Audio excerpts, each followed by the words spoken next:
Hello everybody, it's Mr. Grest here. So this is this week's summary of the principles of training home learning task that we're going to do. So the first one we're going to look at is specificity. So specificity looks at if we're training for the correct fitness component. So maybe as a football player I need cardiovascular endurance, so that is specific to my sport. Another example is if I'm training cardiovascular endurance, then I need to pick a specific and relevant training method. So I might go for fartlek training. Another application would be as a football player, then obviously I play on grass, so I need to do a lot of my training actually on grass because that's the surface that I'm going to be on. Progressive overload is a combination of both progression and overload. Progression meaning we take like a little step up from a previous session. Overload, it talks about pushing our bodies beyond its normal limits, or it's like sort of baseline levels. What we need to make sure is if we're overloading, we take gradual steps each week. And the way we do that is using the FIT principles: frequency, intensity, and time. So frequency, if I train once this week, then maybe I'm going to train twice next week.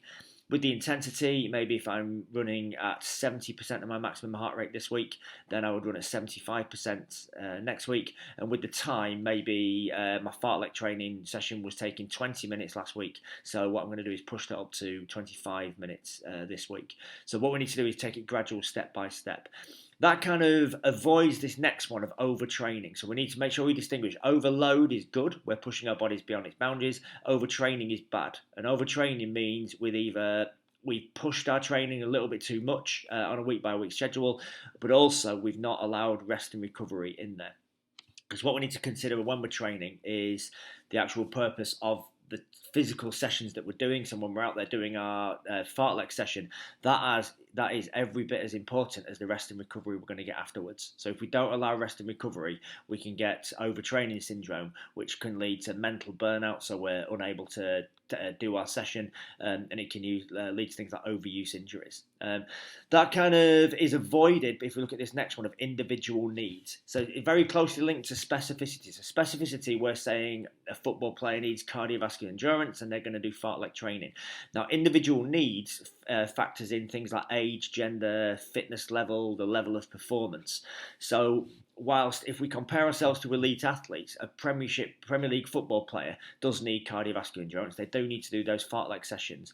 But if we as, or me as a 41-year-old man, or you as a 14, 15-year-old school child, I suppose, if you follow that Premier League football player's training program, then you're going to quickly become injured and tired, and you won't be able to do it because the level of intensity will be so hard. Equally, if elite athletes come down to our level, they will detrain very quickly. So it needs to be individual needs. It's set for your own sort of level of performance. And I suppose the last one we're going to look at is reversibility. Reversibility is if fitness regresses if we don't train. So the way we counter that is make sure we're training regularly. The other way we counter it is within our training program, allowing rest and recovery so we don't become injured. And with reversibility, I like to think of it as if you're pushing a ball up a hill. Every so often, that ball stops, rolls back down, so we need to give it another kick to get it to the top.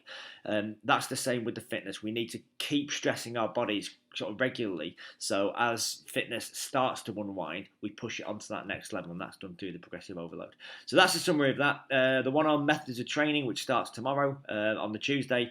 In for Thursday, there'll be another video for them. So stay safe, and again, email your teachers if you need any help.